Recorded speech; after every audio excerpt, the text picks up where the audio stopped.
The video game community. What's next? The necromancy community?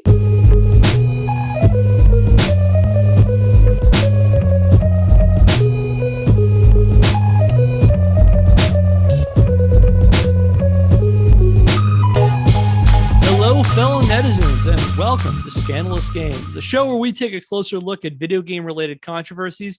I'm Kevin Impellizeri, and I do the research, and I share a story of a video game controversy to my friends. My name is John Dukes, gamer extraordinaire. I'm Elford Stephens. I've been playing games now for almost 35 years. You can find me online on Xbox, PlayStation, and Switch now. And I'm Phil Thomas. I just got into PlayStation and Nintendo Switch games, so you could consider me a video game newbie.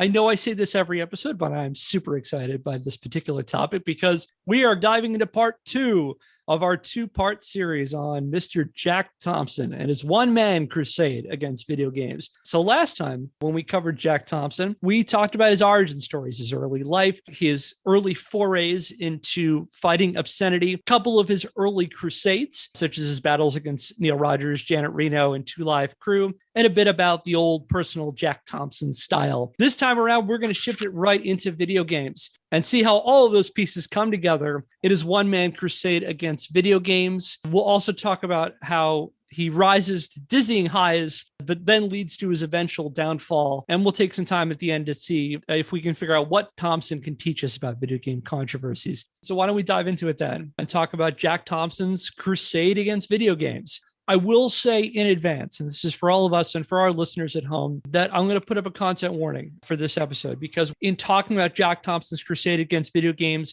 we are going to talk a little bit about mass shootings, particularly a couple of specific acts that help to incite Thompson's actions within gaming. So I just want that out in advance. Content warning. We're talking a bit about murder, mass shootings, and also a little bit about child abuse. I want to apologize for the last time because I mentioned briefly the daycare scandal the last time and I didn't do that then. So apologies from that, but going forward. So just so everyone is aware of what's going on now, because the first episode that we're going to talk about in Thompson's entry into video games took place on December the 1st, 1997. There's this 14-year-old high school freshman named Michael Carneal. He's a freshman at Heath High School in West Paducah, Kentucky. And on December the 1st, 1997, he came to school with 2 rifles, 2 shotguns, and a .22 pistol wrapped in a bundle. When asked by a teacher when he got to school, he explained the bundle was for a school project. And while at school, Carneal opened fire on a school prayer group that was meeting before class, killing 3 students, Jessica James, Casey Steger, and Nicole Hadley, and wounding 5 others. Another student in the prayer group reportedly talked Carneal down and convinced him to surrender to the school's principal. Carneal offered no explanation for why he did it. However, he reportedly told the police that he had witnessed a similar scene in the movie The Basketball Diaries. Now, this was a 1995 film starring Leonardo DiCaprio, and there's a scene that came up in other controversies as well, where it's a dream sequence where DiCaprio's character is running into a school and enacting a school shooting. And he comments on the fact that he had witnessed this scene, and this became a talking point for the county prosecutor, who initially tried to argue that the movie inspired Carneal's shooting, that he saw this in The Basketball Diaries and was inspired to enact this mass shooting. However, I will point out that the prosecutor did eventually walk this back, arguing eventually that Carneal cited the scene as a factor in what he had done, but not going so far as to say that this is the thing that did it. This one receives a lot of press attention. It's surprising, it's shocking, it's horrifying. What's interesting, though, about the media coverage of the Carneal shooting is that while a few outlets reported on the Basketball Diaries connection, much of the national discussion, at least up until the Columbine shooting in April of 1999, so 2 years after this, focused on the frustrating lack of a clear motive for this action. So a lot of it's focused on, like, why did he do this? And a lot of the narratives of this otherwise normal kid then does this heinous act. And what's interesting, though, is that the largest discussion from the time, again, this is prior to Columbine in 99, the largest discussion was the religious angle to it, the fact that Carneal opens fire at a prayer group, which led some people to speculate whether or not there was a religious motivated thing for this shooting, with some reports saying that he hung out with some kids who made fun of the prayer group. But then there are other reports that try to dismiss the religious connection, saying things that Carneal had attended church regularly. He had recently received his confirmation. Some reporters were also quick to deny that he was in any satanic cult, just in case you were wondering, if you were curious about that. So no cult as far as we know.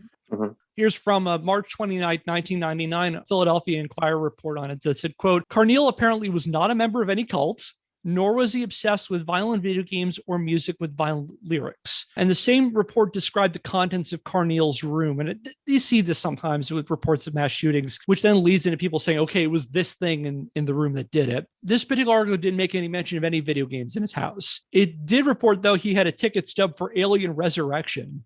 I mean, just that. God, I don't like that one, actually. To tell you the truth. That movie's hot, stinky garbage. Yeah, it is super garbage. I like the Alien franchise, but that is like a sore memory right there for me.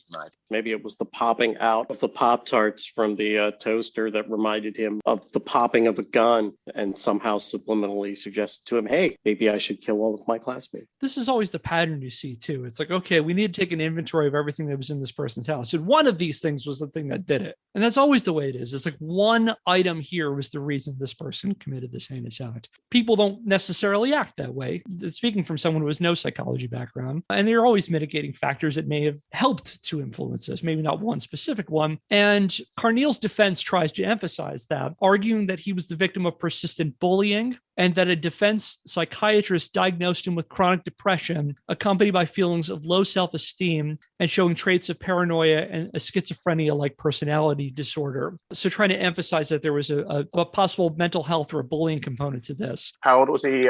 He was 14. 14? Okay. On October the 5th, 1998, Carneal pled guilty but mentally ill to 3 counts of murder, 5 counts of attempted murder, and first-degree burglary. On December the 16th, 1998, a judge sentenced him to life in prison with the possibility of parole after 25 years. He's still in prison. He'll be up for parole in 2023. But you know how I mentioned a minute ago that part of the narrative of the shooting was kind of the lack of a clear motive?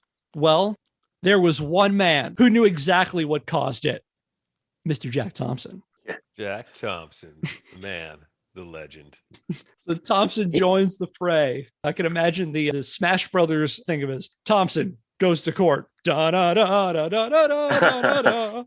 So I bet you Jack Thompson spent time raising money to help the families of all the children that were traumatized and the 3 children that died and suffered. And he made sure that the families had psychological counseling to help they get through the grieving. He probably also tried to ensure that we had decreased access to guns for unstable citizens. Now, I hear all of that. What I'm not hearing is sue everybody.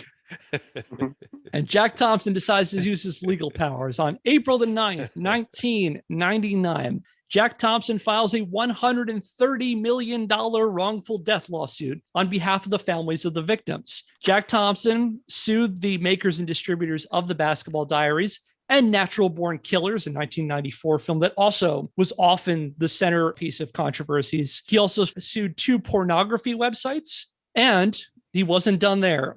He sued id Software, makers of Quake and Doom. He sued Nintendo. He sued Sega. Doom. He sued Sony. So he sued all the console manufacturers who would have had this game. In a press conference announcing the lawsuit, he said, quote, "We intend to hurt Hollywood. We intend to hurt the video game industry. We intend to hurt the sex porn sites." Wow. How about that? It's interesting that he sued pornography websites, unless the pornography websites were showing gun violence. But I thought that was illegal on pornography websites. So I don't know, though. Naturally, I don't frequent pornography websites because I'm not that kind of guy. Not that I would know anything about that. It sounds like he has too much free time. So, law and suing in our country has been a joke for the last 70 years, in which basically it's not about doing something wrong. It's about finding a target big enough that's worth suing. And it's a little sad to see that he's involved here because there's a lot of suffering here. I think there's probably many people who still are traumatized of having to go through such a terrible time as a child in that high school or as a teacher. And I want to hear what good he's done. with the efforts. What good has Jack Thompson done for these people? From my opinion, he's using this to kind of propel his public image, because then now he can say that he is the man who took on the games industry. And I read you last time the back cover of Jack Thompson's book from 2005. He describes himself as Howard Stern's worst nightmare, the violent video game industry's worst threat, and a parent's secret best friend. But what's interesting is where Thompson got this idea. What turns into video games? Thompson writes in his memoir that what got him looking at video games was a guy named David Grossman. We may do a whole episode on David Grossman somewhere down the line. David Grossman was at this point a retired lieutenant colonel from the U.S. Army. He had set himself up as what he called a killology expert, someone who understood the psychology of killing. And he wrote a book in the late I have heard of this guy. Now that you use the term killology. Yes. He gives seminars to like police forces. Yes. Right? Yeah. So Grossman, he'd written a book in the 1990s called On Killing, and he set himself up as a killology expert. So it's like someone who was interested in the psychology of killing and death. So the two things you need to know about Grossman for right now is that he holds kind of two very, what you would seem to be contradictory beliefs. One, mass shootings, particularly school shootings, are caused by video games. That video games cause people to become killers, particularly that it trains them to murder. The other seemingly contradictory belief that David Grossman has, and this goes into what Phil has mentioned, that he does police training seminars. He still does them now. He is a strong advocate of police using lethal force. He advocates and endorses police shooting people and says that police effectively should be more than okay with killing civilians. Yeah, isn't his rhetoric, doesn't he reference the police being apex predators? Like you have to think of yourself as an apex predator? Yeah. And he emphasizes police to think of themselves as constantly in combat situations. I'm getting scared just listening to this. I just finished that book Talking to Strangers, and this is just scary thinking that there's people out here trying to teach this to our law enforcement officers. These guys, most of them, they actually do want to help people and help the population. You can cut that out. Some police, because I'm just some sorry police to hear forces are being specifically trained not to de-escalate situations. Like anybody who receives this training from, what's his name, David Grossman, is walking around feeling like an apex predator. I feel like I need to learn about this guy so that I can be more informed about why we have so many problems in our police department. You know who he inspired? Mr. Jack Thompson. Because apparently Jack Thompson got into a phone conversation with Mr. David Grossman. They talked about what Grossman thought was the reason why Carneal did this mass shooting. Grossman was perplexed by the fact that Carneal was so accurate and killed so many people so quickly. And he thought the reason had to be because he had trained to do it, and that he had trained on video games, specifically training on Doom. It's also possibly from Grossman that Jack Thompson got one of his favorite terms for video games, murder simulators. Jack Thompson created the term murder simulator? I think he got the idea from David Grossman, but he uses it a lot. He calls video games murder simulators. So Thompson, now wielding this knowledge, he then sues on behalf of the victims of the shooting. He sues the entertainment industry effectively. The case was eventually thrown out by the courts in 2002. In which they cited a lack of connection between the media and Carneal's actions, basically saying that there really wasn't a connection between the two things. However, the important thing to know about this particular case is that this is what really elevates Thompson's reputation as a public figure, even more so than his war against Two Live Crew in the early 1990s, because now he earns a reputation as an outspoken opponent and crusader of video games. He starts frequently appearing on national news shows. He writes letters to the editor and editorials, and he basically becomes a self-stylized expert in video game violence. But I wonder, I have a hypothesis, and you can take with this information what you like. There's an interesting aside that may have nothing to do with Jack Thompson's involvement, but it might be worth mentioning. So a few days after the Heath High School shooting, President Bill Clinton announced that he was creating an annual report on school shooting statistics, what one report described as a, quote, annual report card to help prevent violence in the first place, kind of identifying the causes of violence that would lead to a mass shooting. Bill Clinton put two people in charge of developing this report card. One was his Secretary of Education, Richard Riley, and the other was his attorney general. Janet Reno. Miss Janet Reno. Oh my God. Thompson's Good old friend nemesis. of Jack Thompson. It's all Janet Reno's fault. I cannot say that Reno's involvement sparks Thompson's involvement, but I find that is a very, very interesting thing that's happening. Oh my Totally. God. Just by his personality and how she responded to him, there's going to be some leftover anger for sure. That's an interesting possible coincidence, possible correlation, but possible causation. Yeah. So here's Thompson's stance on video games. And we talked a bit about his personal style, and I'll reiterate them in a second. The first is that exposure to violent content in video games creates a biological change in adolescent and teenage brains that makes them susceptible to violence. So he argued that teens process violent content in a section of the brain that leads to copycat behavior. I'm sorry, that's hilarious. Because he says, oh, well, these young people who have no prior history of violence suddenly become murderers. So there must be something fundamentally biologically involved. I think it sounds ridiculous at this point. So this is a much bigger topic than Jack Thompson himself. Although Jack Thompson wanted to be the topic, if we look at video games in the 1990s, it was very difficult for a video game in the 1990s to provide you with the true experience that you would have in real life. Whether art imitates life or life imitates arts, that's been a huge discussion through the history of civilization as we know it. But video games, even our modern video games, they don't actually depict violence in a way that violence is in reality. They can't even do it. Well, they can now, but in the 90s, they couldn't even do it in a way that movies could. But shooting in a video game is not all that similar to shooting in real life. It's not really training somebody to do something that their mind didn't want them to do in the first place. And really, if you want to see it, you'd have to look real deeply into it to see more, to get more of a feeling of true violence out of one of these games.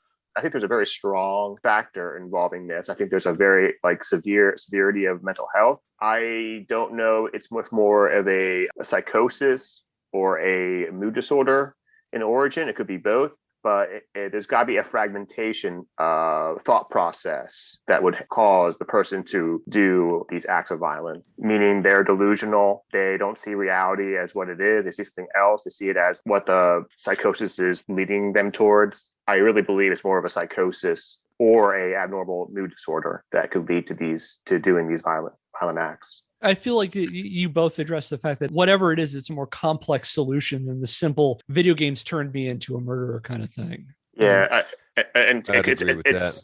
It's a holistic. It captures everything. It's not just like one thing. It's a lot of things. And then I'll go into the second part of this too. So the first part is that exposure to violent content creates this biological change. His other is this, what David Grossman pointed out, which is that video games actively train children to carry out acts of violence. And this is where we get his murder simulator idea, which is that he's fixated on this idea that people with no prior histories of violence commit these acts of violence, but then they commit them so well, so efficiently or whatever. And that the only way they can do it is if they're practicing, if they're training. He's discounting the fact that the weapons that we have at our disposal are so accurate and so good. He's discounting the fact that many people are being trained not to hurt people, but being trained to use firearms as a sport by people who well-meaningly are trying to be a part of this other person's life. And so, can I piggyback on that, Elford? Yeah. Have any of you ever shot an AR-15? No. Nope. So I did once. I was at a gun range, and the guy who runs the gun range was shooting his AR-15, and he was like, "Hey, you want to come over and shoot this?" So I did. There's no kickback whatsoever. It had a laser sight on it. So it allows you to target even when there's a bunch of like smoke in front of you. And I started shooting it and I yelled out, "Wow, this is so much fun. This is so much fun that no one should ever own one of these."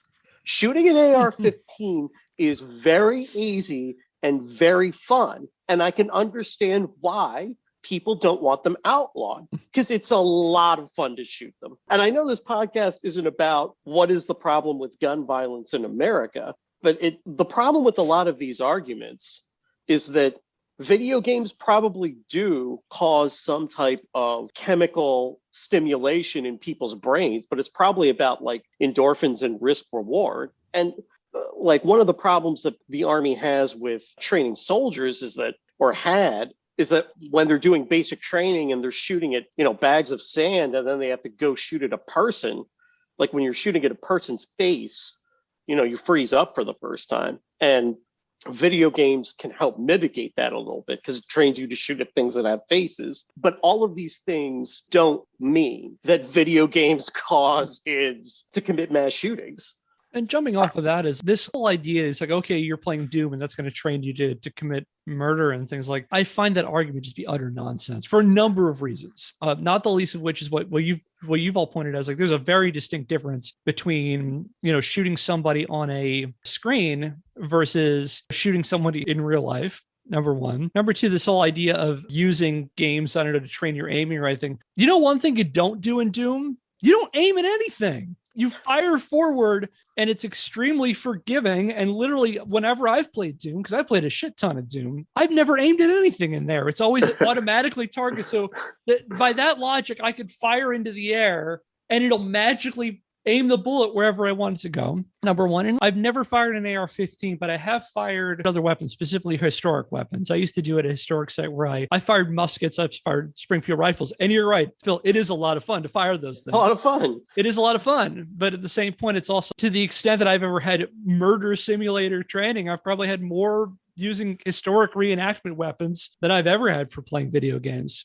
There hasn't been any research that I've seen that would say video games leads to violence. However, I have heard that video games train the brain to be excellent multitaskers. So just FYI, I think the brain learns to better multitask if it is an experienced gamer. I'm going to save the actual topic of video game violence, what the causes are, the circumstances of video games. I'm going to save that for another episode because it is a really complicated topic. But I will tell you just from the literature reviews I've seen that there's been a lot of discussion about the sort of immediate response that like the brain has like an elevated reactions after playing video games. That is one thing. And that makes sense. If you're in an exciting environment, you're processing a lot of information, you have this stimulation, you have maybe this excitement from completing a level, like your adrenaline's up, your heart rate's up, all that stuff. But there's been lots of talk about that. There's sort of elevated levels of aggression and excitement after it. But 5 minutes after playing an intense level of Doom versus say 5-10 years down the road, has this thing turned someone into like a murderous psychopath or whatever, are two completely different arguments. And while there's plenty of argument that says there's sort of an elevated level of excitement right after playing, there has been no connection. And there have been hundreds of studies, and these studies go back, the earliest studies I've seen go back to the 1980s. My personal opinion as someone who's done academic research is if we haven't found it yet in that regard, and we've done all these studies, we're probably never going to find it. That tells me to me that there's not a connection there. That's my opinion. The other question is, why are we looking? Why aren't we doing studies about how video games cause forest fires? Mm-hmm. Why aren't we doing studies about how video games cause car accidents? Why aren't we doing studies about how video games cause heart disease, which is one of the number one causes of death in this country? You know why? Because that's besides the point. It's like, even if they are, people have to eat healthier and have less stressful lives. To bring down the rate of forest fires, we have to do something about why all of these forests are dry tinder boxes and people are smoking. So this is the one thing where everyone is looking for something other than how to fix the situation. In all of those other fatality situations, we're looking for risk mitigation. Except in this one, like the clear risk mitigation is get rid of guns. And nobody wants to talk about that. So now you blame this unfalsifiable boogeyman so that this discourse can continue for the next 30 years. Yeah. And it's that simple solution to really complicated problems. And again, going back, if we were to skip back, the arsenal that Michael Carneal was able to get his hands on, and several of those weapons were owned by his family. The burglary charges are apparently he stole a handgun from a neighbor. And it's always that question of how easy is the access to weapons that actually kill people? And going more to your point, Phil, I couldn't help but think of there's that joke from The Simpsons where it's, I could say that this rock prevents tigers. It's like, well, how does it work? Because, well, it doesn't, but you don't see any tigers around. We have the benefit of perspective in that it's been 20 plus years since he began his war. He was likely not the first person to accuse video games in their infancy of being such a problem maker. And we have a benefit of perspective now in that most Americans have some experience with video games, and we know that they did not convince us to do anything of the sort. You know, shooting monsters in Wolfenstein did not make me want to go to school and be violent against the aggressive people that I had experienced in my own life. But to Phil's point, we do know that human nature also has not changed, and sometimes we need an enemy, and a nice enemy that can be packaged up by somebody that's charismatic. It can serve as a good tool for them to shuffle money in their direction and help them achieve their own personal goals. And sounds like video games definitely served as that little enemy for Jack Thompson. And also, this is a time when mass culture is not really embraced video games the way they have now. And they're this weird other that your teenage boys are playing in the other room. And it's like, what are they doing all this time? And oh my goodness, we need to wring our hands and we need to be worried that they're going to turn people into murderers. So those are big points about Thompson's belief about video games. On the one hand, that they cause that biological change is triggering people to do copycat behavior and murder people, and then it's actively training them. Thompson's ultimate goals were to restrict access of violent or morally objectionable content in video games from minors. And it's like children are getting such easy access to these kinds of things, so let's keep it away from them. And to push for legal penalties against manufacturers and retailers who market and sell them to minors. That's kind of what Thompson ultimately says he wants out of those. I could argue that one of his ulterior motives is this also does give him a lot of attention. And we have seen in the past that Jack Thompson is not averse to attention and making a spectacle of himself. Does anyone remember some highlights of the way Jack Thompson wields his wars on obscenity? What does old Jack do when he sinks his teeth into a target? Go on talk shows? Yeah, go on talk shows. Doesn't he call their office a lot and write them a lot of letters? Calls offices, writes a lot of letters. The best way to summarize Jack Thompson's personal style is that he wields his campaigns against obscenity, and this is true of video games, on two distinct fronts. One is in the courts, and the other is the court of public opinion. So on the one hand, he tries to wield his lawyer powers and attack the video game industry through litigation. He files suits against various entities in the games industry. This being the first, this Carneal shooting being the first in many. We're talking about another one in a second. In addition to that is aggressive PR campaigns against game manufacturers, against retailers, against law firms that defend them, against game journalists who report on the games industry, and any and all of his critics, which includes tons of press conferences, press statements, emails, phone calls, faxes, you name it, he will wield it against his particular enemies. He also likes making frequent television appearances.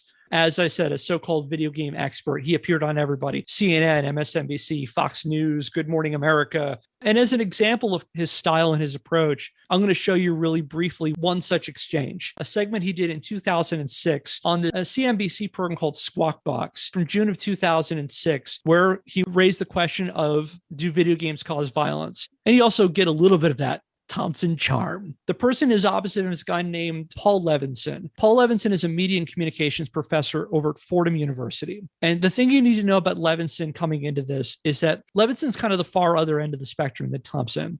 He argues that there is no connection between media exposure and violence. And the other is that legal restrictions like the ones that Jack Thompson suggests violate the First Amendment. And also that there's no connection between violent crime and video games. And I will say, parenthetically, that studies and the law have gone on Paul Levinson's side. Violent crime rates have been going down at the same time as video game sales have been going up. All right, and we're going to watch about 2 minutes of this, and feel free to react and comment as we go. I will also point out that Jack Thompson clearly went to the tanning salon right before this interview. Oh, hilarious.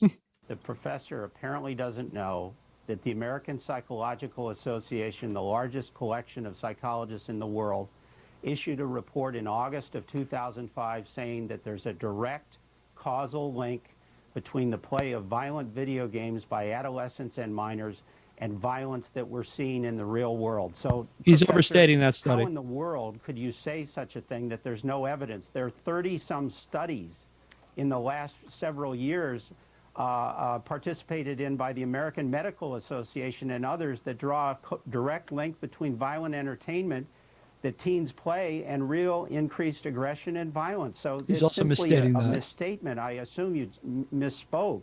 No, to I didn't suggest. misspoke. Well, you can't. Unfortunately, You're like are ignorant of statistics and don't really understand those studies. The American Psychological Association is ignorant. You're apparently too rude to even listen to the answer to your question. Good.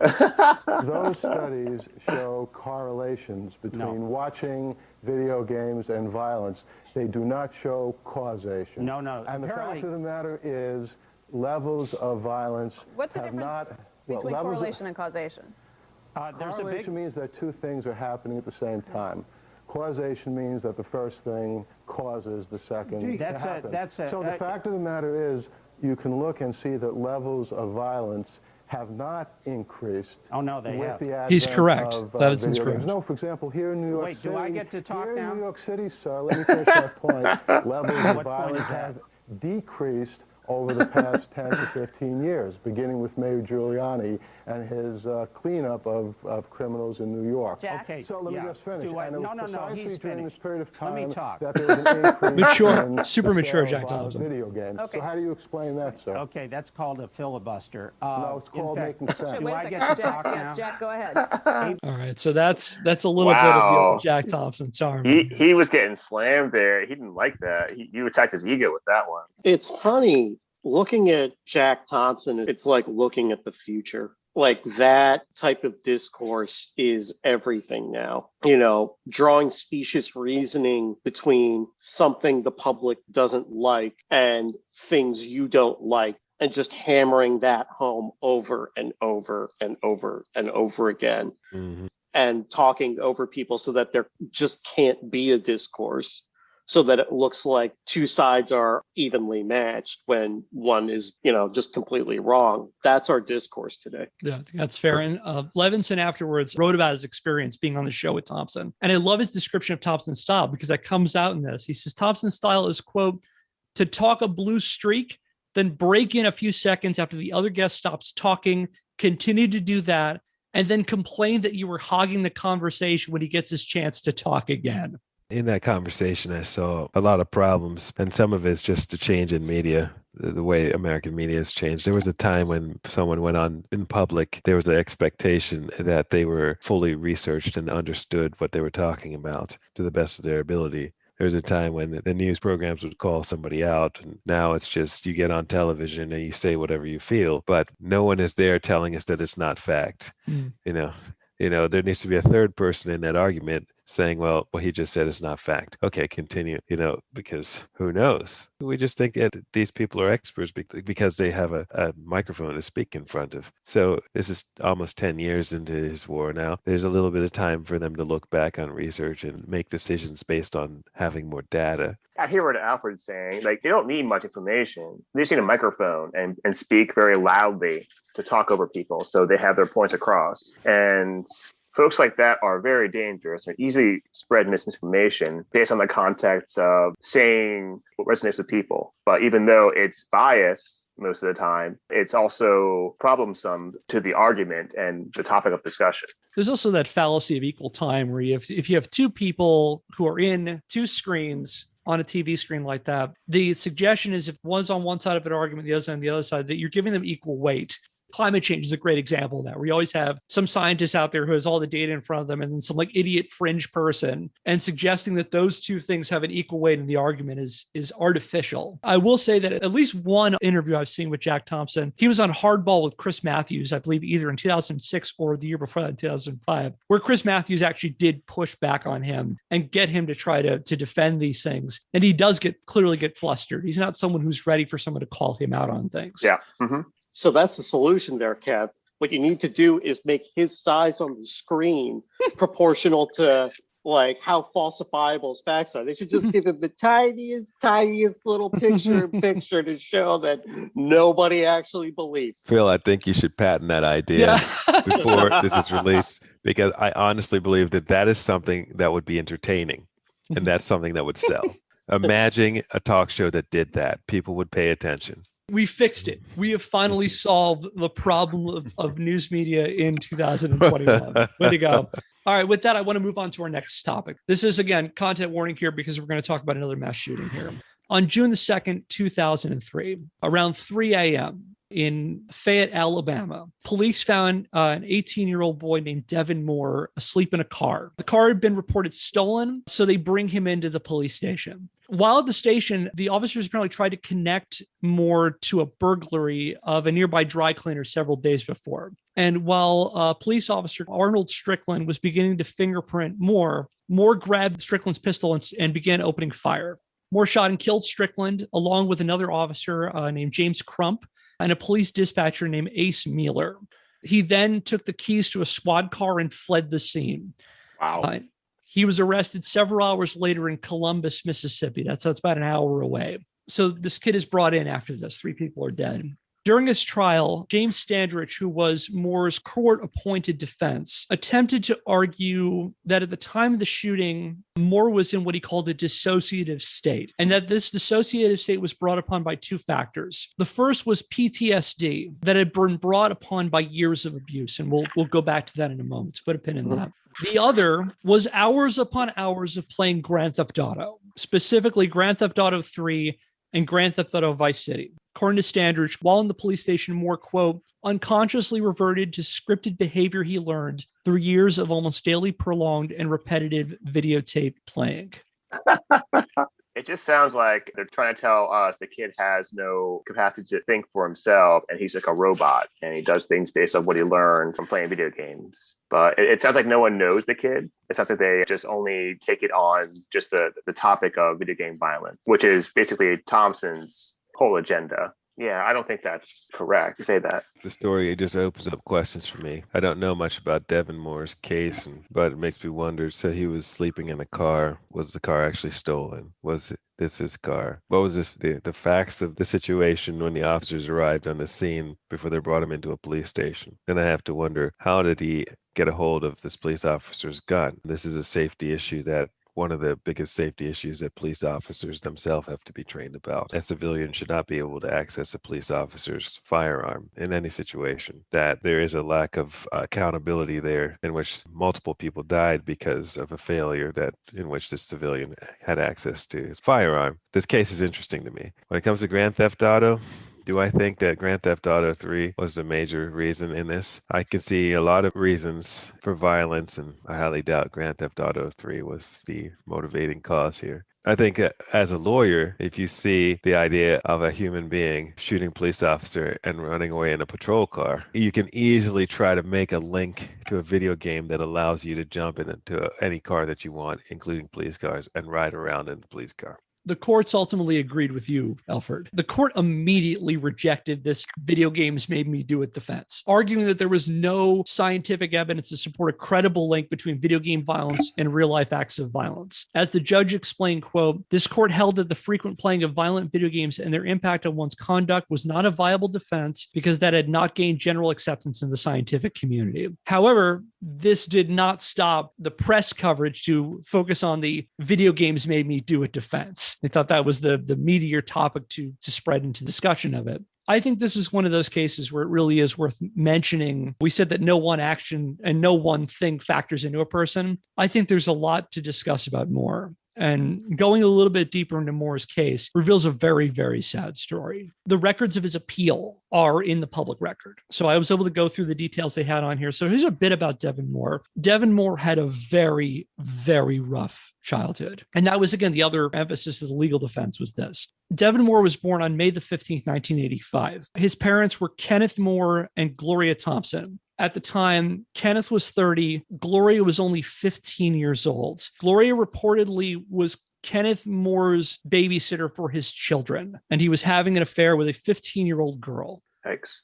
Wow. After Devin was born, he lived with his mother until he was 5 years old. And his mother reportedly struggled with substance issues, and according to his defense, was abusive and neglectful. And at age 5, his mother lost custody. And after that, Devin bounced between relatives and foster homes for a while. At age 7, he went to live with Kenneth, and things did not get better for Devin with living with his dad. His dad reportedly subjected him to verbal and physical abuse. It also looks like he didn't have much early schooling because his dad put him to work at his janitorial business, where he apparently worked 40-hour weeks. So as a child, his father was also a fire and brimstone type of Christian, like your old school evangelical hellfire kind of Christian. According to Moore's lawyer, his father attempted to, quote, take the devil out of him in church. And in fact, at age 15, Devin ran away from home and he went back to his mother, Gloria. And after things started to get a little better for Devin, at the time of the shooting, he had just graduated from high school. He was planning on joining the Air Force.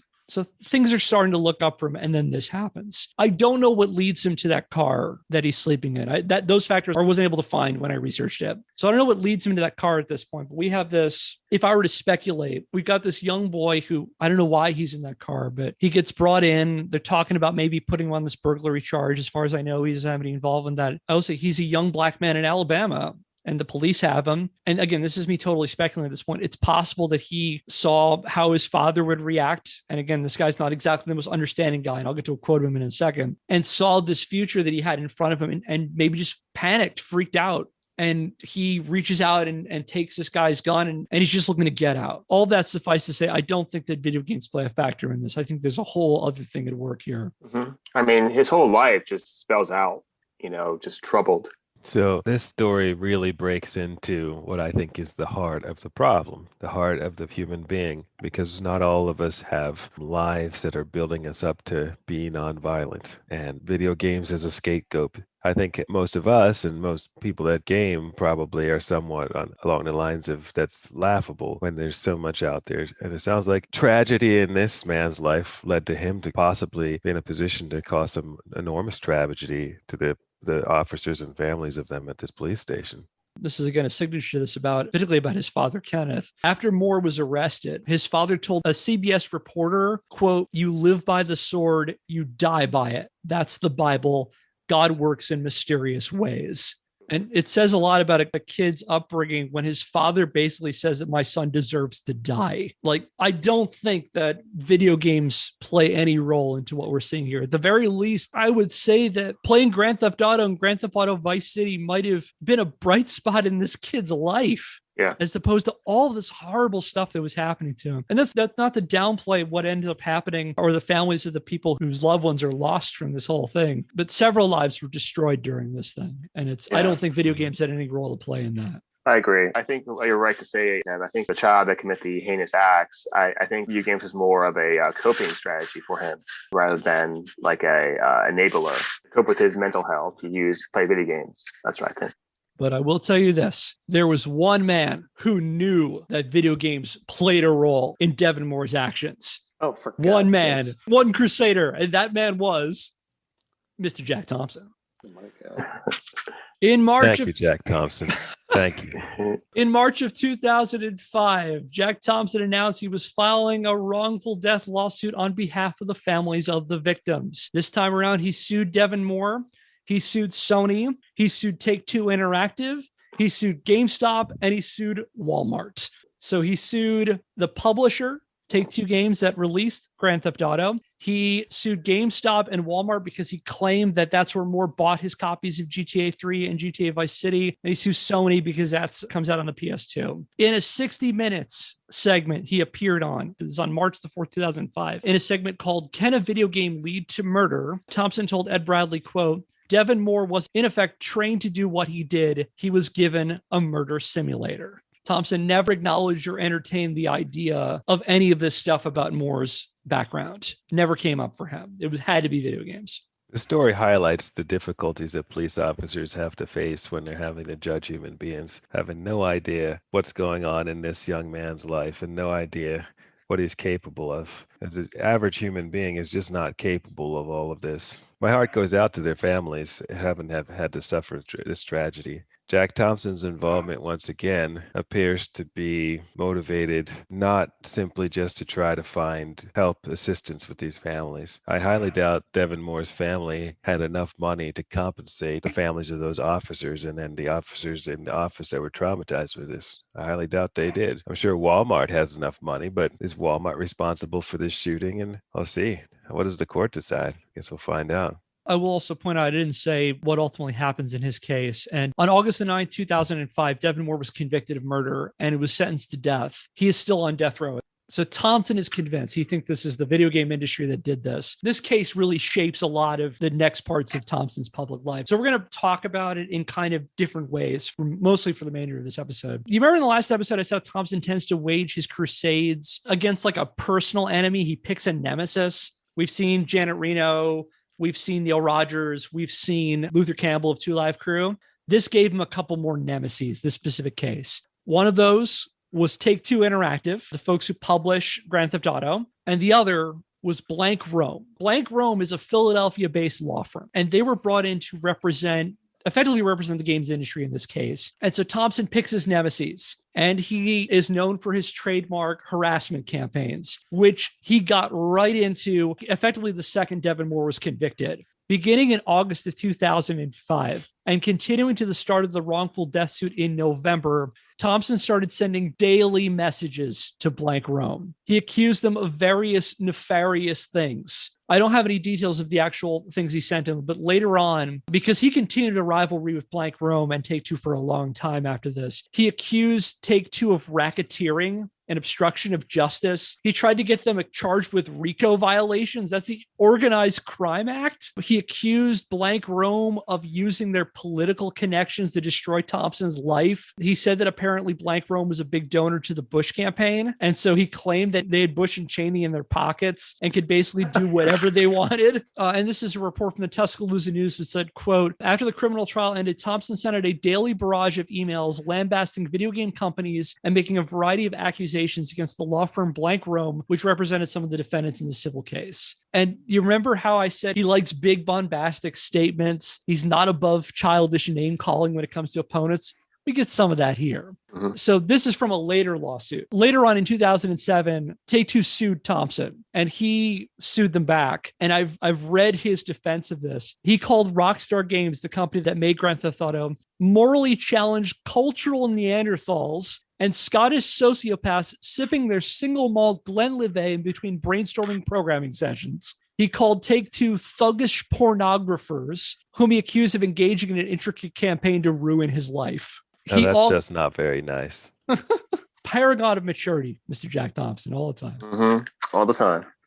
He also, during this time, wrote numerous open letters and press statements attacking the video game industry in his trademark dramatic style and inflammatory statements. In a press statement from November 2nd, 2005, he described the release of Grand Theft Auto in the United States as Pearl Harbor 2 by Sony Take-Two. Sony, of course, being a Japanese company. Mm-hmm. Jesus.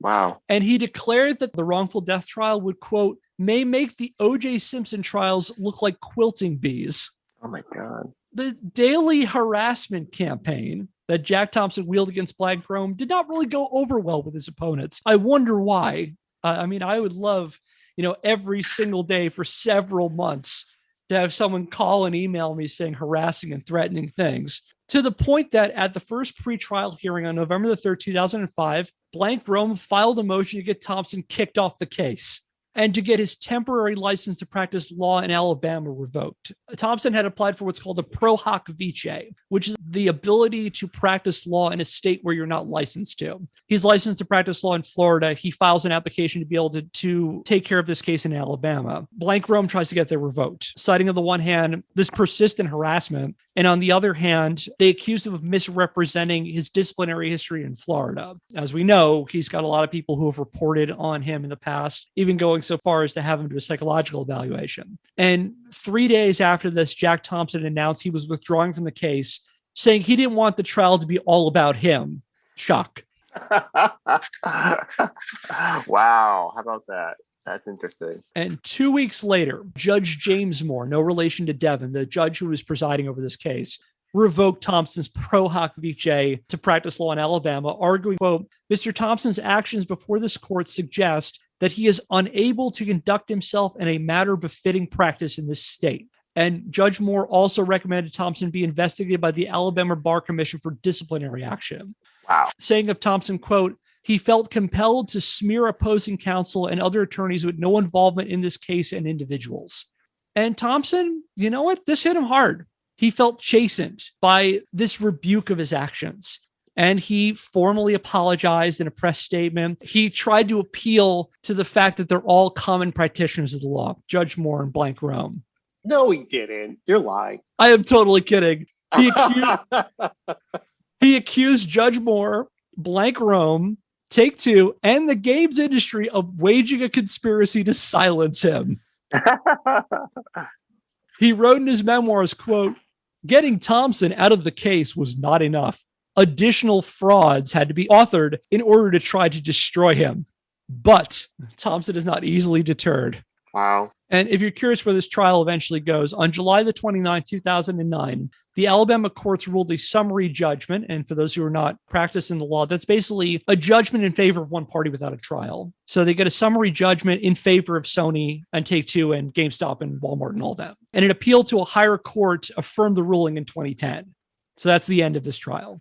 But I thought I'd briefly talk about some of his other gaming fights along the way. After the Beltway shootings in 2002, Thompson argued that John Muhammad trained Lee Boyd Malvo to help him in his sniping spree by having him play Halo 3. As far as I know, there's no evidence of that. Oh, yeah. That's the version of Halo where you shoot out of the trunk of a car, right? Yeah. Yeah. So I like the idea of I'll be a better snipe shooter if I played Halo 3 all the time. In 2005, following the hot coffee incident, which will be the subject of another episode, believe you me, Thompson issued an open letter to David Lowenstein, who was the head of the Entertainment Software Association, in which he likened Lowenstein to Adolf Hitler. He also sent a letter to the U.S. Attorney General, that time Alberto Gonzalez, not Janet Reno. Reno's out of the story now, demanding the Department of Justice file criminal charges against Take-Two. And in 2005, in a press release, he described Take-Two as, quote, the most reckless video game company in the world. Did not like Take-Two. When Killer 7 came out in 2005, he emailed Patricia Vance, who was then head of the ESRB, and accused the Entertainment Software Association of perpetuating, quote, a criminal conspiracy to distribute sexual material harmful to minors in violation of criminal statutes. In 2006, prior to the release of the Rockstar game Bully, Thompson sued Take-Two, in which he wanted to get an advanced copy of the game so he could screen it, and he called Bully, quote, a Columbine simulation game. I should also point out, for years, Jack Thompson argued that he predicted the Columbine shooting, because he apparently went on the Today Show and he said, if we don't do something, another shooting will happen. And that happened. He did that thing in March, and then in April, that happened. So he claimed for years he predicted Columbine. So those are some of his other campaigns. Also, you remember his sting operations he used to do against 2 Live Crew? Yeah. Where he would hire some teenager. Oh, yeah. Go in to buy a record. Yeah. Or a CD. Yeah. At this point in his career, he turned them into father-son affairs. He would send his son, John Daniel Peace Thompson, into random stores in Florida to buy copies of video games that were M-rated and then call the cops on them. Holy shit. So in 2002, when John Daniel is 10, he had him go into a Best Buy and buy a copy of Grand Theft Auto Vice City. In September 2007, he did it again, reporting to game journal site Engadget that his then 15-year-old son had successfully bought a copy of BioShock from a local Best Buy, demanding Best Buy fire their store manager and the sales associate with the, quote, piercing through her right eyebrow, end quote, who sold his son the game. Which leads me to wonder if Jack let his son keep any of these games. Yeah. By the way, BioShock is a sweet game. That game is so good. One of my top 10. That game's awesome. Easily. Now, son, we're going to go. I know it's your birthday. I've got some money for you. We're going to go into the Best Buy and we're going to get you that copy of BioShock. Oh, gee, Dad, that sounds awesome. Yeah. He's like, okay, you got the game, son? Okay, I'm taking that, calling the cops, and returning it. No. Oh. Also, I'm sorry, son. You're banned from this store for life. No. You can never buy anything here ever again. Where am I going to get my Chemical Romance albums? I'm sure he'll figure it out. So we've seen a bit of his clashes with the industry, but one thing that I think Thompson had not quite reckoned on as a nemesis, because he picks another one, were gamers. And he has a reputation at this time for picking fights with game companies and with representatives of the industry, their lawyers. He's also picking fights with game journalists and game news websites. He is also picking fights with gamers. And I don't know if he knew what he was getting himself into when he picked a fight with gamers. It's like Jay and Silent Bob Strikes Back when they found out who was talking shit about them. They went to their house and beat the shit out of them. Yeah. Remember that? How many people want to kick some ass? Did you say this? He's like, yeah. It's like, okay, put it down and start. Are you It's Halo like a little kid. Yeah, it's a little kid. Are you Halo Master 69? Oh, you're gonna get an ass whooping. Yeah. This time period when Thompson's doing this in the early 2000s is a really foundational time in internet gamer culture because you're seeing the building of online communities around gaming. I mean, Newgrounds and GameFAQs were both founded in 1995. You've got like Albino Black Sheep and Something Awful in 1999, where like people are getting together and they're sharing like early versions of memes and they're realizing that people are out there who share gaming culture and they're kind of coalescing for better or worse, because like this is also when you get that very insular, very defensive game identity and cannot be separated from the fact that it often ties into things like, you know, misogyny and toxic masculinity, the sort of default as the white dude teenager gamer. But you're getting these people who are now having a voice, having a place where they communicate and are very defensive and protective of their media. And we'll see a lot of that as we go further into the show. And I think that one thing Thompson didn't reckon with was you have a whole bunch of people online who don't like Thompson, who don't give a shit about what he thinks about them, and are just determined to mess with him. And people organized and launched attacks on him in defense of gaming. And his attacks against gaming beget a similar backlash to when Neil Rogers doxes him in the 1980s, where people are sending him harassing messages. They're sending personal attacks. Some people are even going so far as to send death threats to him. And these confrontations, big and small, go towards Jack Thompson. And one thing we've learned about Thompson so far is Thompson picks enemies and has an almost pathological inability to let things go. He feels the need to answer criticism by gamers online. If people were on message boards, he would go at them in the comments. He would have whole arguments in news articles about Thompson where the comment section was on. He would post stuff. And he would respond to gamers, and like no one ever told Jack Thompson the first fundamental rule of the internet: you never feed trolls. He kept going at it with them. And this goes into his idea of a me against the world mentality, where he views any kind of criticism as a vindication and a validation of what he's doing, because it shows, you know, they're attacking me and calling me a nut because the game industry is scared. The gamers are trying to silence me because I'm the only one who knows this thing. And it fuels him. But at the same point, his response fuels gamers to push back at him. And it creates this weirdly symbiotic, codependent, toxic relationship between him and gamers. And with that, people start equating Thompson as like a supervillain in gaming,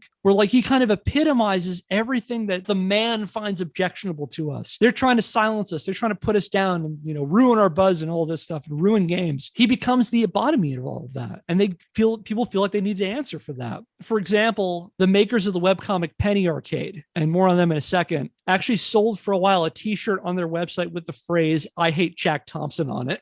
How are the sales, you know? I don't know. I think they were all right. Okay. We'll get to Jack Thompson's clash with Penny Arcade in a moment. Nice. And like I said, Jack Thompson would also lash out at his critics, often employing his trademark style of harassing messages sprinkled with some childish name calling. So, for example, Scott Ramsemer of VG Cats. Anybody read VG Cats? I don't think so. No. I found it pretty fun back in the day. It's a fun little webcomic. He got into it with Thompson. Ramsemer accused Thompson of exploiting victims of tragedy for his personal aggrandizement. Thompson replied with an email that simply stated, quote, "Get a name and a life." I will also point out that Ramsemer made a comic about Jack Thompson right after the hot coffee controversy, in which he depicted Jack Thompson with a stick up his ass. I put it in the chat right now. It's part of a larger comic, but I love this. Nice. That's totally what it is right there. So speaking of other personal attacks, Jack Thompson got into an email exchange with a gamer named Marilyn Dean, and Thompson began just sending her examples of harassing messages he had been sent. And she eventually asked him to stop this, eventually saying to him, quote, "You're very angry. I'm praying for you that you find peace." To which Jack Thompson had this to say: "Got it, honey. I'll pray you have no more children." Whoa. I'd say that's pretty harsh. And that goes into something we talked about in the last episode, that sometimes his comments could then be perceived as threats. Yep. Like that sounds like a threat. Absolutely.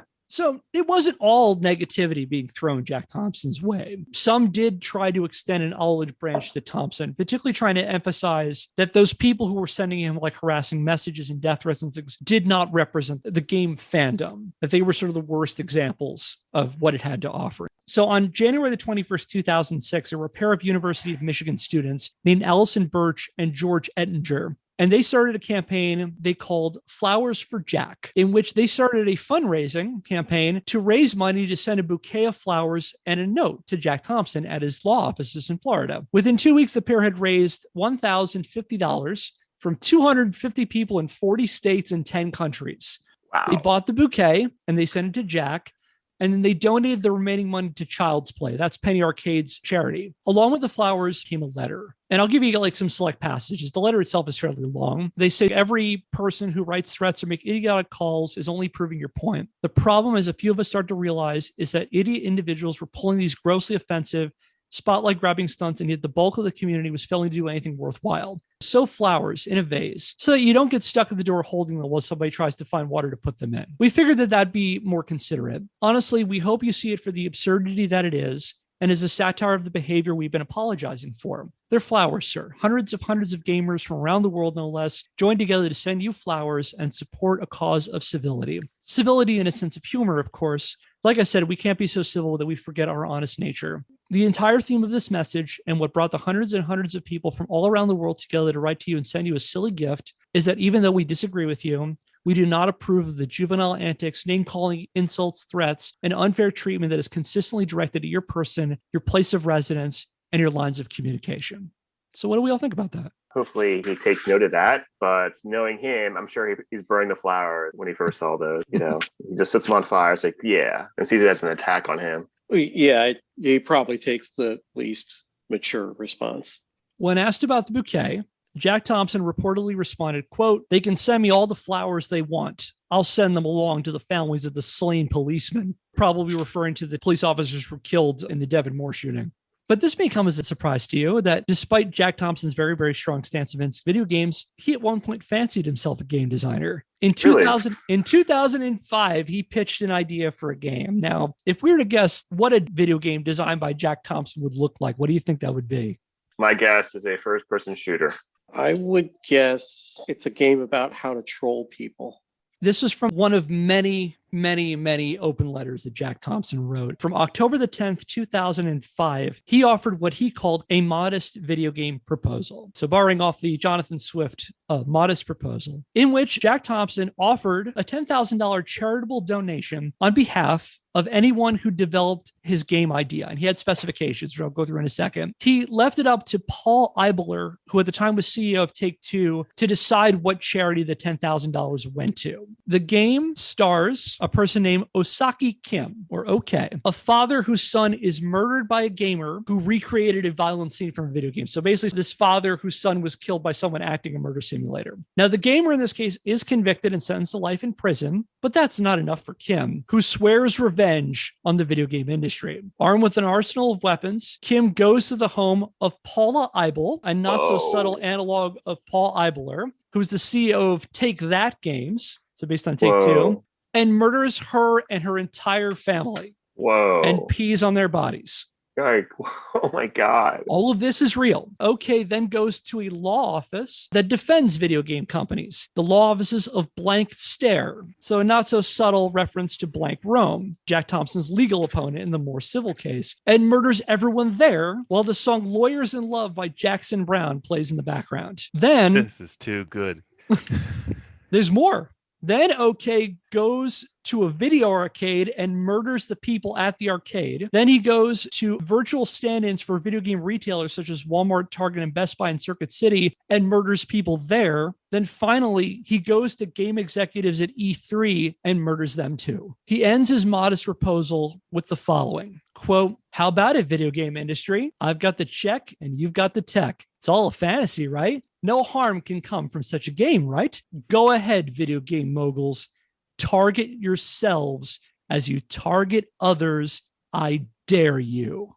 Did he put any money up for the development cost? He only offered his $10,000 as a bounty, I guess, for the people who make it. So it's a commission. But no, he didn't offer any money up front. $10,000 to make his murder simulator. I don't know if that's going to go very far.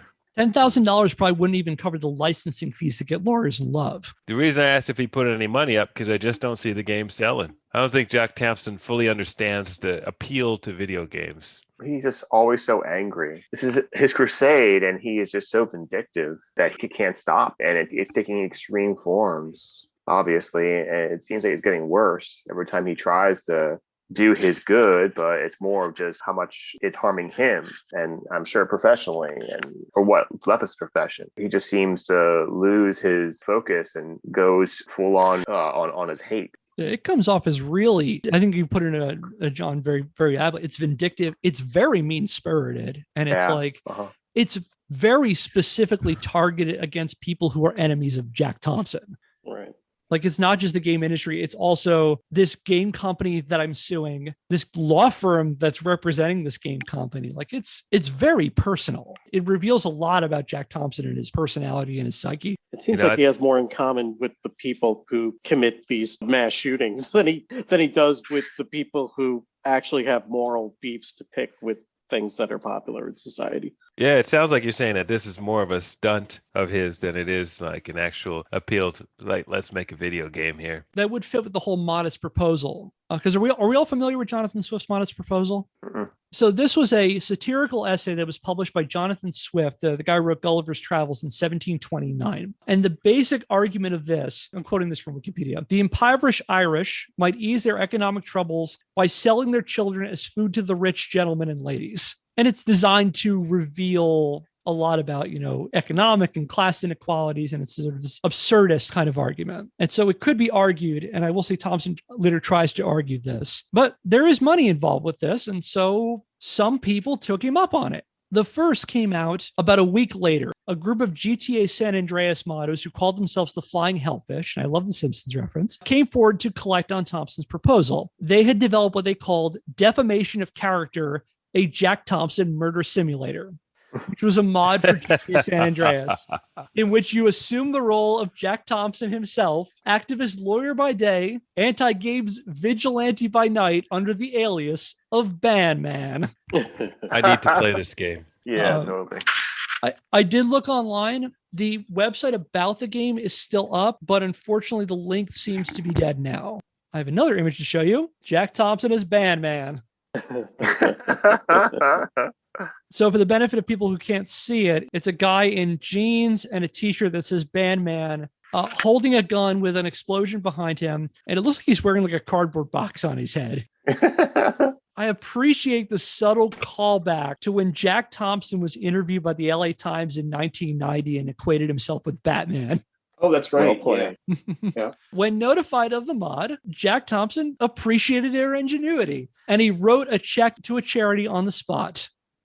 I am just kidding. He immediately reneged on the deal, claiming it had been satire the whole time. Oh, wow. In an email to the website Game Politics, Thompson wrote the proposal, quote, was intended to highlight the patent hypocrisy and recklessness exhibited by the video game industry's willingness to target cops, women, homosexuals, and other groups with some of their violent games. To be fair, though, you can't expect a bunch of gamers to understand the satire if they think that Jonathan Swift, the author of A Modest Proposal, is the name of a new Nike running shoe. I will say this, though, the video game community, what's next? The necromancy community?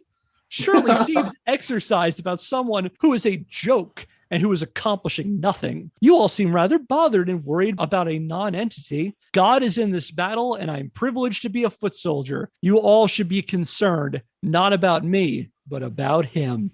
What a douche. Yeah. It doesn't surprise me that he reneged on the deal. I mean, that's pretty much game over for me if you can't even keep your word. But we live in a news media world where we don't check facts and we don't test to see how accountable people are for what they do. You want to say something, you got to be willing to back it up. I mean, people have known that since the beginning of humankind.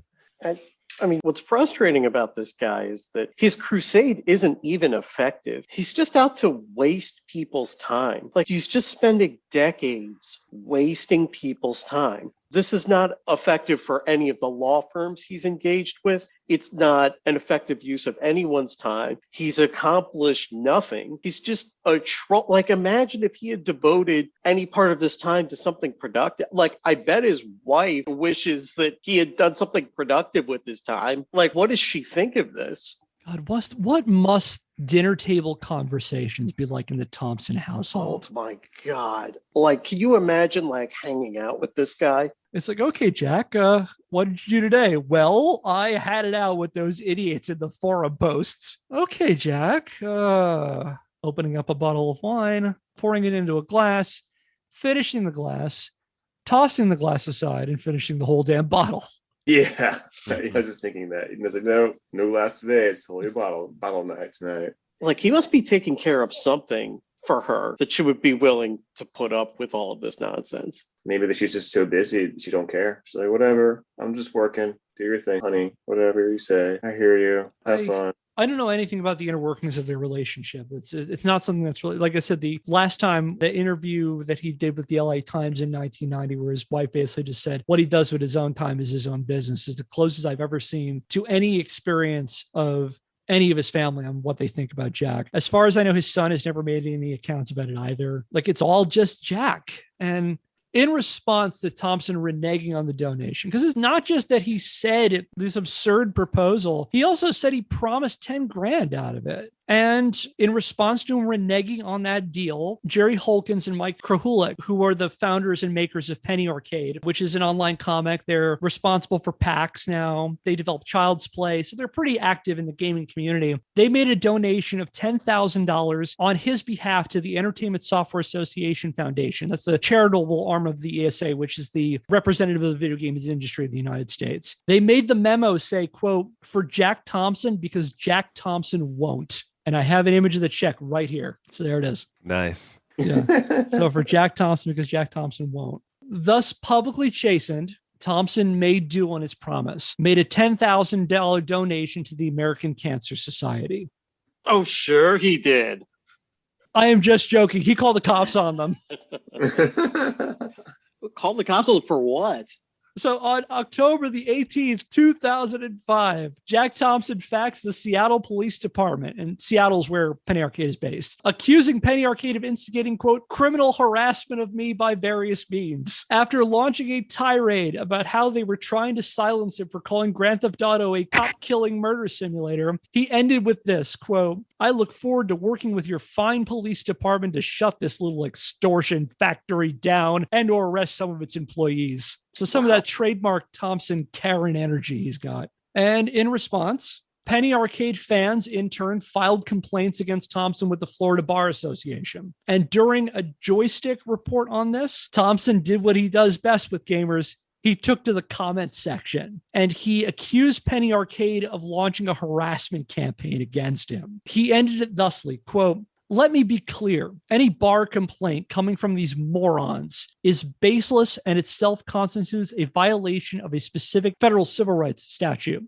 If the bar proceeds with any of these, it does so at its own peril. We'll put a pin in that and go back to that in a moment. He's just delusional all around. I mean, this man has not opened himself up to anybody, in my opinion, and he's just like completely obsessed with his vindictiveness and how it's affecting his quote-unquote crusade. He is just all over the place, you know, and he just uses anger to justify his means, basically. Yeah, John, I'm kind of with you. I'm willing to say at this point, this guy has got some kind of profound self-esteem issue. Like, based on the way that he responds to people doing things, like, it's like, okay, so they made a donation. Like, so what? Okay. I mean, but he just can't handle it. Like, he sees that and it's somehow some sort of torturous thought to him that he needs to make it go away by calling the police and having them arrest everyone, which is a privilege angle. There's just something emotionally wrong with this dude. Yep. In early 2006, a small group of indie developers came together and they formed a company they called Thompson Soft. Their motto being, we'll do anything for attention, came together and they brought Thompson's vision to life. They made what they called I'm Okay, a murder simulator, which is a freeware PC game. It's still available for download online. Nice. that followed Thompson's requirements for the modest video game proposal to a T. It is exactly what Jack Thompson described. I will show you a brief clip of it. You can finish the game in like a half hour, and it's exactly what Jack Thompson described. Wow. I will also say that the art direction, not bad. Not a bad Wow. game. I'll start by showing he has a cutscene at the beginning which describes the whole thing that Thompson had, where it's OK, who his son is killed by Gamer. In this, Thompson is the one who convinces him to go on his murder spree. I don't know how much of the music I can show, so I'll show you briefly, but they call him Jack Thompson. And he says that murder simulators convinced him. He gives him his weapons and says, go to the CEO of the games company that did this. God. I'm not sure if the music is copyrighted, so I'm going to turn the sound off here, but you can see he goes to Paula Abel's house, who is the CEO of Take That. And whoa. He walks around with a bat. Holy shit. OK is going around and hitting rabid dogs with a baseball bat and hitting children, and blood is coming out everywhere. Oh my God. Let's skip ahead a little bit to the boss fight. So he's fighting Paula Abel and her family. Holy shit. And they're OK, totally in somebody's family home. Yeah, he goes into their home and he literally murders her family. Oh my God. And then it says great job. Proceeds to pee on their brains. Oh my God. And so peeing out a bunch of dancing brains. Oh my So they brought Jack's vision to life. I did find it kind of amusing that when the game developers he killed, they were the guys who developed it put themselves in the game. Nice. Game Politics reported on I'm OK, a murder simulator. And Thompson took to the comments to tell his side of the story. Some select quotations from it. He said, quote, the creation of the game does not meet the terms and conditions of the modest proposal, not even close, thus no cigar. And I call bullshit on that because this is exactly what he described. He then adds, the attorneys for these idiots will be contacted. And here's what's interesting about this is that despite saying the proposal was satire and saying, oh, you dumb people who don't know this is satire, he seemed to claim that the donation was not, saying Thompson claimed he couldn't deliver on the $10,000 money he promised because Paul Abler, the guy who was the head of Take-Two, never specified a charity, adding, quote, Penny Arcade's nitwits can't read, obviously, suggesting that the donation was real. It's just that he gave some excuse that Paul Abler never did it. I think he had never had any intention of giving this money and just did this to get a rise out of people. And when they called him out on it, he then could say, oh yeah, these horrible, objectionable game designers and gamers and all this stuff. Yeah, I agree with that. Sounds good to me. So why don't we get near to the end of this story? So we've talked a bit about Jack Thompson's personality, his approach, these public feuds with a lot of people. And I talked about a while before that we had, some complaints against Jack Thompson. This is where we get into his downfall. In 2007, the Florida Bar Association began filing measures to disbar Thompson on ethical grounds. Nice. The Penny Arcade fans were probably not the only people looking to get Thompson's license revoked. There were his harassment campaigns against personal enemies like Take-Two, Blank Rome. He kept filing frivolous lawsuits. Like I said a while ago, he tried to sue Take-Two to block the release of Bully when it was going to be coming out. He frequently accused judges who ruled against him of being in the pockets of his enemies. So it's like anybody who's ruling against me is obviously in this vast conspiracy against me. Here's another one. This is a feud that doesn't come up very often. He apparently had a long-running feud with a rival Florida attorney who happened to be gay. And the only reason I mention that is because Jack Thompson tried to get him disbarred for being gay, going so far as to send images of gay pornography to members of the Florida Supreme Court. Where did he get this pornography? That's a very good question. How did he know this pornography existed? Jack Thompson's search history. My God. Yeah. His public relations battles or his mouth probably didn't do a whole lot to help his case defending against disbarment. For example, when the bar started investigating him, he hand-delivered a letter to a district judge that read, quote, maybe my mistake was not killing 3,000 people to make my points. This is real. This is really sent to somebody. And in response, the judge sent federal marshals to his house. Wow. This has opened up in a whole new topic of American terrorism. And can't touch on it today. I'm just going to say, wow, just like Dukes. Yep. it ain't a good defense. If it's like, maybe I should have done a 9/11 is not a good stance to have, you know? So let's skip ahead a little bit to June the 4th, 2008. Thompson now stands before the Florida Supreme Court, namely Supreme Court Justice Dava Tunis, who was overseeing this disbarment case. Jack is fighting for his career. He's staring down losing his law license for 10 years. So they wanted to what will he do? He's going to lose his career. How will he make money? So he's staring down. So he's staring down a 10-year disbarment. Oh no! So losing his license. Determined, Jack Thompson goes before the court with a prepared statement he is certain will save his career. Tunis turns down his request to give a statement, though. Later explained she didn't want Thompson to, quote, turn the disciplinary proceeding into a press conference, which I think is fair, given this guy's history. And thus chastened, Jack Thompson respected the court's opinion, presenting several character witnesses, and concluded his case with dignity and more than a little humility. Oh, please. I think you know where this is going. Yep. I'm just kidding. He stormed out of the hearing, but not before submitting his statement to the court. It is 4,500 words. Would you like to hear some highlights of Jack Thompson's defense? I think that's why I'm here. Wait, before you mention any of those, can we try to guess some of the themes? Go for it. That are mentioned? I'm going to say he mentions the 9 richest kings of Europe, an ancient supercomputer, a Jewish space laser. Oh no, wait a minute. That doesn't happen until 2020. And maybe Noah's Ark.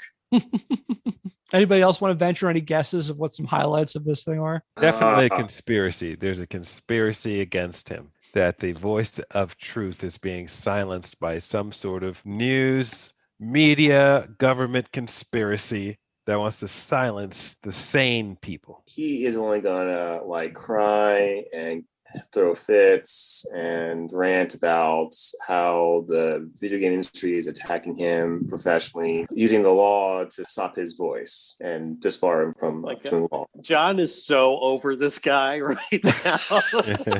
the disdain on John's face right now is like, does he mention like a child sex trafficking ring running out of the basement of a pizza store in Washington, D.C.? All right. So some of those points are correct. Try to guess which ones. I think you'd be pleasantly surprised. So here we go. 4,500 words, this thing that he put together, all coming out of Jack Thompson's noodle that he wanted to submit to the court. So here are some highlights. He tried to argue the judge couldn't disbar him because she was in fact not a real judge. Let me guess. Because she wore a dress. So what did he say?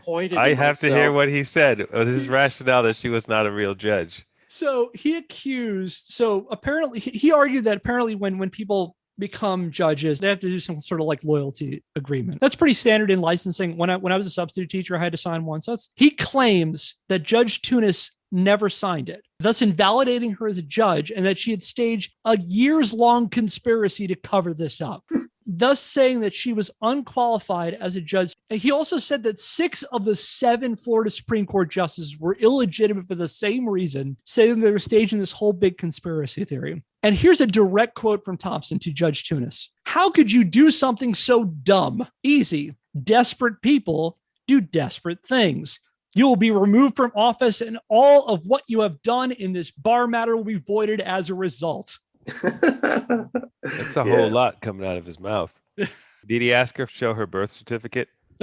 He claimed all of the accusations, not some, not most, all of the accusations against him were made up. He said the Florida Bar Association was run by fascists and called the hearing against him a quote-unquote kangaroo court. He accused the bar of staging a long-term revenge campaign dating back to his 1990 psychiatric evaluation. I promised we would go back to that. Yeah. Wow. Huh. The bar had so many complaints about him in 1990, they had him undergo a psychiatric evaluation, and then he filed a suit against the Bar Association, got about $20,000 in damages, and remained convinced that this disbarment he's in now in 2008 was part of a long-term game that the Bar Association was enacting to get revenge on him. Yeah. He compared himself to John the Baptist and Jesus Christ. Nice. Yeah, that sounds about right. I had Noah's Ark. I was off by just a little bit. I just needed to go a little further forward chronologically. And he concluded thusly, quote, "Try to get me disbarred. Go ahead. Do your worst. I will continue to do my best." He sang this to a judge? He said this to it. He wrote this to a judge. He wanted to read this in court. Oh, yeah. If he had his druthers, he would have read this whole goddamn nutty thing in court. 4,500 words. My God in heaven. I read this whole thing. It is fascinating. Yeah, I bet. And so, not exactly an easy way to engender yourself to the court in saying all these things. You can't disbar me. This court doesn't exist. Therefore, you can't disbar me. Checkmate. On September the 25th, 2008, the Florida Supreme Court permanently disbarred Jack Thompson. Not 10 years. How about forever? Whoa. Nice. He has been permanently disbarred. He can no longer practice law. Cannot at all. Permanently disbarred. Among the items they covered in his disbarment was his long documented history of harassment, his history of presenting false statements, sending, quote, hundreds of pages of vitriolic and disparaging missives, letters, faxes, and press releases to targets of his ire, accusing opponents of engaging in criminal conspiracies, racketeering, sex trafficking, and other severe crimes without any proof, retaliating against people who filed complaints against him. That Thompson, quote, abused the legal system by submitting numerous frivolous and inappropriate findings despite being warned not to do so. And they permanently disbarred him because he showed a complete lack of remorse or interest in changing. Mm-hmm. And thus the courts saved us from the legal missives of one Mr. Jack Thompson. Thompson didn't completely go away, but his powers were significantly diminished. Yeah. While he cannot sue video game manufacturers anymore, he still pops up after mass shootings occasionally, coming as no surprise. So, for example, in 2012, following the Sandy Hook shooting in Connecticut, he got into a shouting match over email with Kotaku writer Stephen Totillo over whether or not video games cause mass shootings. In 2019, he wrote an op-ed in the Tallahassee Democrat in which he blamed video game violence for the Parkland shooting at Marjorie Stoneman Douglas High School. But as of 2016, he has been spending his time as a volunteer civics teacher in the Florida prison system. Let's keep him busy. Keeping busy. Here's a fun side thing. In 2015, the BBC released a made-for-TV movie about Jack Thompson and his fight with Rockstar Games in Grand Theft Auto, which is called The Game Changers. Playing Sam Hauser, who's the head of Rockstar Games, was Daniel Radcliffe. Wow. Right? Nice. Radcliffe takes chances. I like his stuff. Yeah, totally. I have to watch that now. Do we want to guess who they cast as Jack Thompson? Rodney Dangerfield. William Dafoe. I want to see Dafoe as Jack Thompson now. Totally. Will Ferrell. Mr. Bill Paxton. Whoa, yeah. Really? Bill Paxton. Wow. It's a really short preview. It's less than a minute. I'll bring it up. Bill Paxton. Wow. How about that? Okay, this is going to be really interesting. Game Changers. Genius behind the most lucrative video game ever. This is beyond what film can do. We're going to create the first truly adaptable hero. Versus the man on a moral mission. Is that Harry Potter? Yeah. Little regard these Brits have for the welfare of our children. The battle over Grand Theft Auto, the fastest selling entertainment title in history. Daniel Radcliffe, Bill Paxton, The Game Changers on BBC Two and BBC Two HD. Yeah. Wow. I thought Bill Paxton passed away a while. Oh, it's an old movie. This movie came out in 2015. Yeah, he passed away like 18 or 17, I think. I think so. So yeah, that's Jack Thompson. That's so cool. That's intriguing to me. I have to watch that now. I will say that Thompson's arguments, they're not necessarily new. There were people who were arguing video games caused violent crime before him. I'm looking at people like Joseph Lieberman, who was a Connecticut senator, who will be future episode, Joe Lieberman. So his argument, not particularly new. It's also not particularly new now. I mean, some of the stuff that he was saying, like Donald Trump was saying after the Parkland shooting, that, violent video games are causing people to do mass shootings. So I'll give you an example. This is Daniel Patrick, who was the lieutenant governor of Texas, said after the Parkland shooting in 2019, he said, quote, "How long are we going to ignore at the federal level when they can do something in particular about the video game industry? What's changed in this country? We've always had guns. We've always had evil. But what has changed since we've had this rash of shooting? And I see a video game industry that teaches young people to kill." That could have come from the mouth of Jack Thompson. Mm-hmm. Yeah, and there's no mention of gun control. It's all about the games, this, games, that. Just saying. Part of what makes Thompson unique is not necessarily his argument, but who Jack Thompson was. This person who had to launch these personal attacks and who, just to be honest, couldn't keep his mouth shut.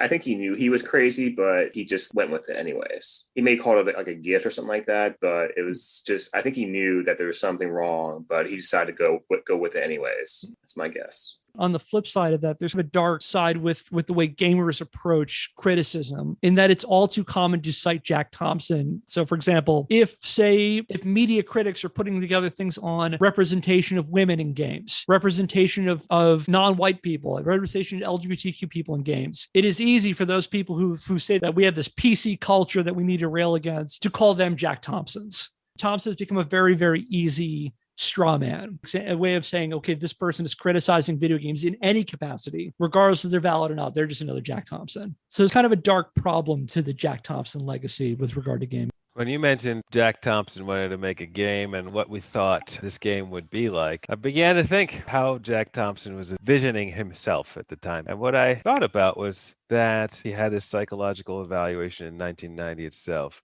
In 1995, The Rainmaker was published by John Grisham, right? And this whole controversy with video games that was brewing then, which still exists today, but it really reminds me of the Prohibition era. In the Prohibition era, we made some bold strokes that we were going to solve all society's ills by just eliminating alcohol. And, well, what did we do after we experimented with that and we saw new sorts of crimes popping up? We have removed those, the prohibition. And it seems to me that Jack Thompson envisioned himself as the new Rainmaker, stepping into this pre-prohibition area and maybe wanted to capitalize on that movement to finding himself in a class action lawsuit that he could win, like the Rainmaker. And maybe it would be his success would be his pride and his ego as having fought the fight and not only won monetarily, but started the video game prohibition period, which never occurred. Or maybe his success would have been knowing that he just did something with his life, since it doesn't seem like he had much of a career out of this. But I see this as a story he was trying to write that unfortunately didn't unfold as well for him as it did for the character in The Rainmaker. So the conversation Jack entered is one we're still having today. Does media, not just video games, but all media, does it influence who we are and what we do? And the answer that we can only come to is maybe.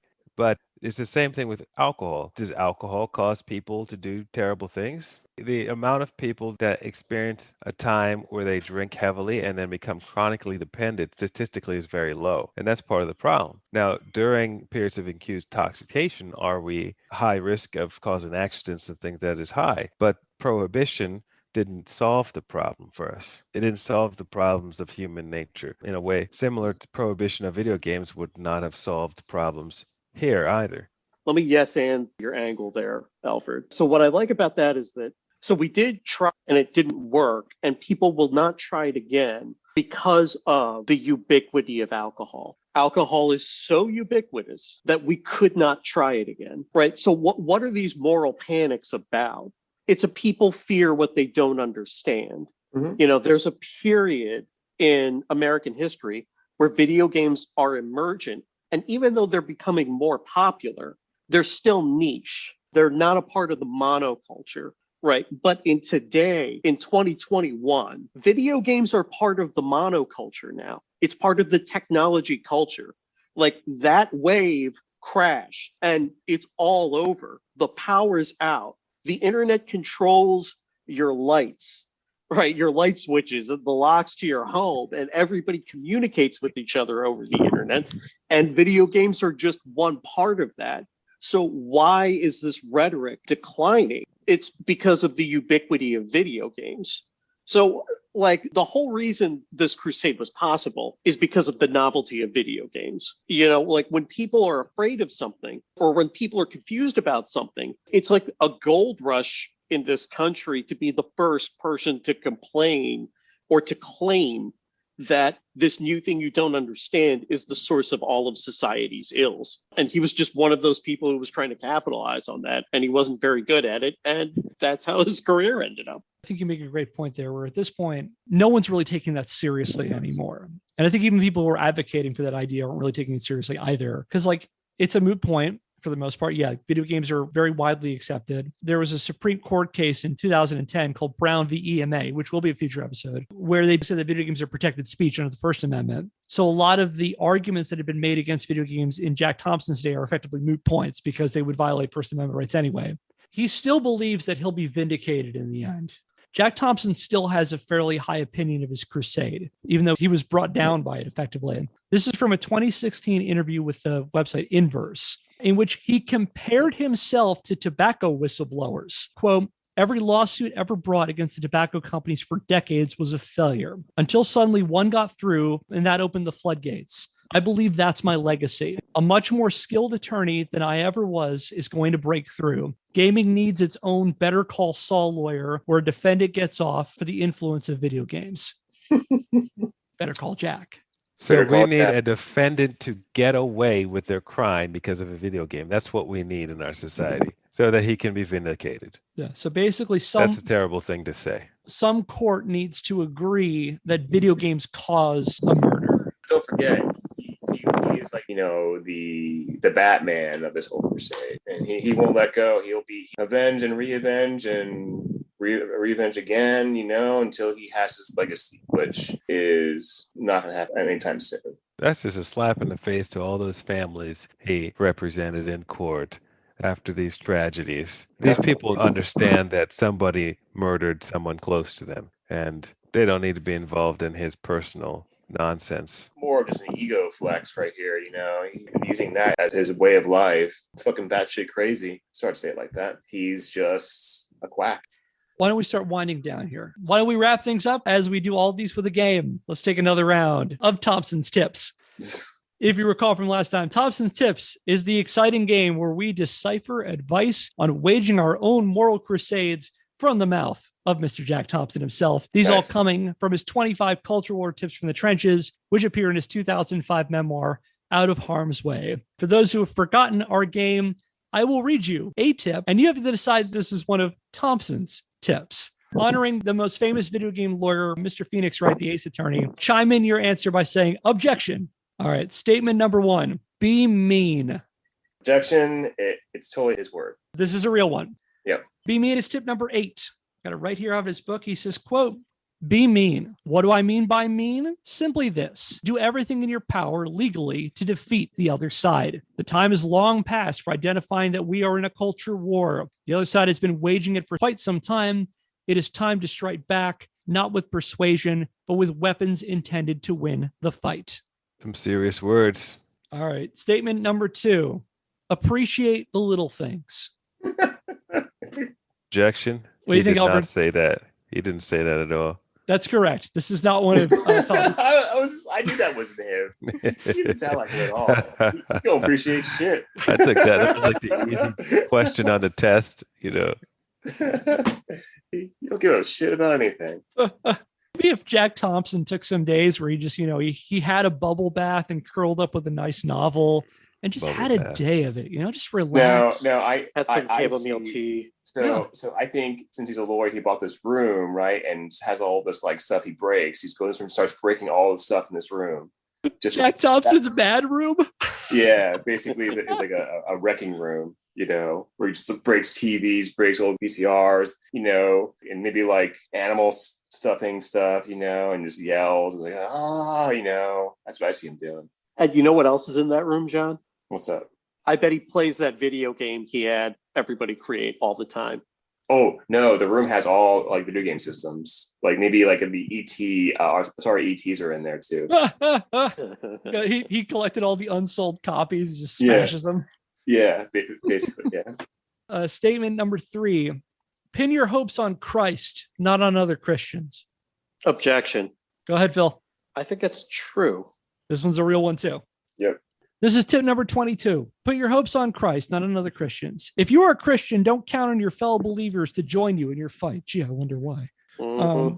It took me well over a year to figure out that the church is sometimes more a part of the problem than a part of the solution.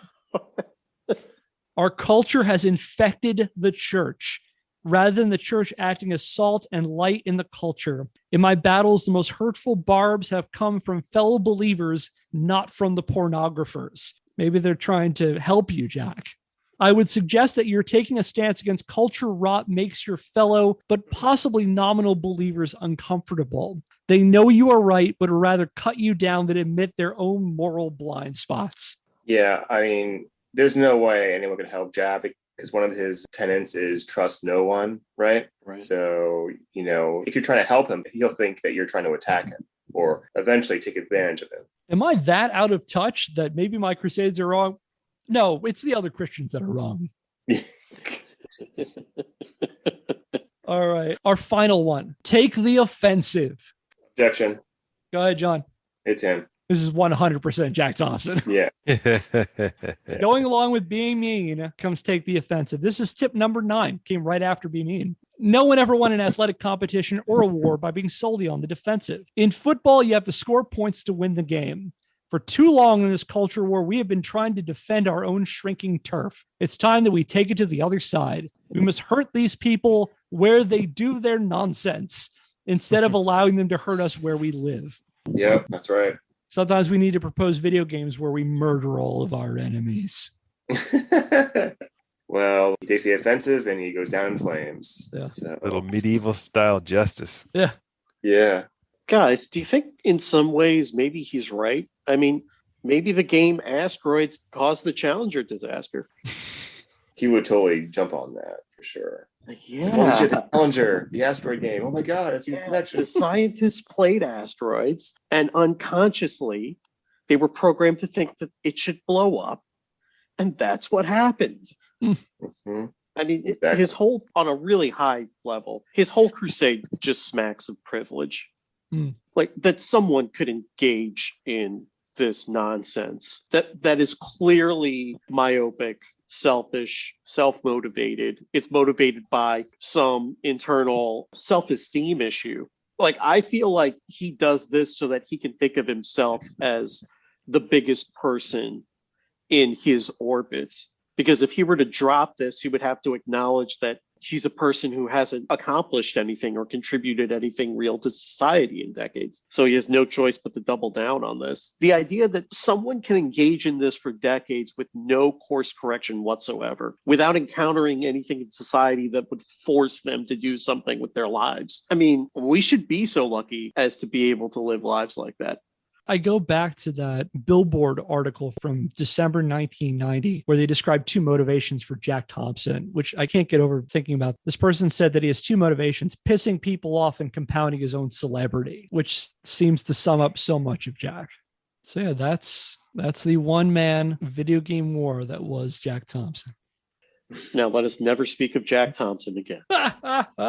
And that'll do it for today's episode of Scandalous Games. Be sure to like and subscribe to the show wherever you're listening to us. Check out more information about the show on our website, scandalousgamespodcast.wordpress.com. Our theme song is Occam's Seek We by Seek Knowledge, used under a Creative Commons BY-NC SA 3.0 US license. Link to their music through Free Music Archive is in the description. And on behalf of Elford Stephens, Phil Thomas, and John Dukes, I'm Kevin Impellizeri saying thanks for listening and see you next Scandal.